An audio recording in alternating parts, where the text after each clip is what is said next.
Welcome back to the Future Strong podcast. We are diving into Odysseus' video, How to Think, originally. Oh, yeah, I've seen that one. It's pretty good. It really is. And it's got me thinking a lot about, how we can all kind of tap into that and boost our own creativity. Totally. I think a lot of people think creativity is this magical thing that you either have or you don't. Right, like you're born with it or you're not. Exactly. But Odysseus really breaks it down and shows us that it's more about habits and practices. Yeah, like things we can actually work on and develop. Mm-hmm. And one of the things that really stuck with me is his idea that, your thoughts are the sum of your bookshelf. Oh, yeah, I love that quote. Yeah. What do you think he means by that? Well, it's all about what you're putting into your mind, right? Like what you're reading, watching, listening to. Makes sense. Our thoughts are shaped by the information we consume. Exactly. If we're only ever reading or watching stuff that reinforces our existing beliefs or stays within our comfort zone. Our thinking's going to get kind of stale. Exactly. That's why he talks about refining your content diet. So it's not just about consuming more content. No. It's about actively seeking out diverse perspectives. So branching out, exploring topics outside of our usual interests. Exactly. If you're really into tech, maybe try reading some philosophy or history. Oh, I see.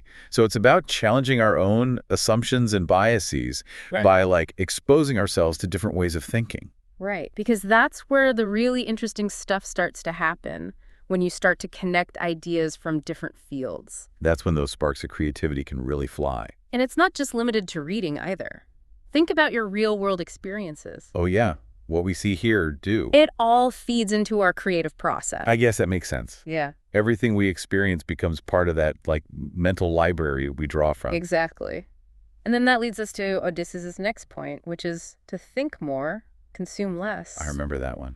It's so easy to get caught up in constantly consuming information. Especially in today's world. We're bombarded with it from all sides. But Odysseus makes a really compelling case for giving our minds time to actually process everything. Right. We need to create space for reflection. Kind of like mindfulness, but for creativity. Exactly. It's about scheduling dedicated time away from screens. So you can just let your mind wander and make new connections. Right.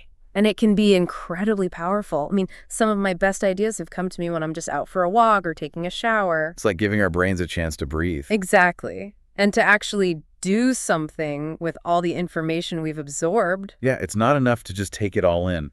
We need to give it time to settle in and see how it connects with everything else. And that process of reflection can lead to some really interesting insights. But Odysseus doesn't stop there. He also encourages us to actively seek inspiration from our experiences. Oh, yeah. He says live first, then create. Love that. It's about letting our experiences fuel our ideas. Not about forcing creativity. It's about being open to inspiration from the world around us. What kind of things do you think he means by that? It could be anything, really. Travel, new hobbies, conversations with interesting people. Even just paying attention to the little details in your everyday life. It makes you wonder what experiences you've had that could be a source of original ideas. What could you explore that might offer a fresh perspective? That's such a good point. I think we often overlook the potential for inspiration in our own lives. Yeah, we get so caught up in looking for it in external sources that we forget to look within.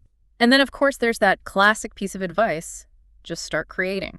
Odysseus emphasizes that action often precedes inspiration. He's right. You don't have to wait for the perfect idea or the perfect moment. Sometimes you just got to dive in and start making something. Exactly. And the more we create, the more ideas we generate. It's like a snowball effect. So the key is to overcome the fear of starting and embrace the iterative nature of creativity. Don't worry about making it perfect the first time around. Just get those ideas out there and then refine them as you go.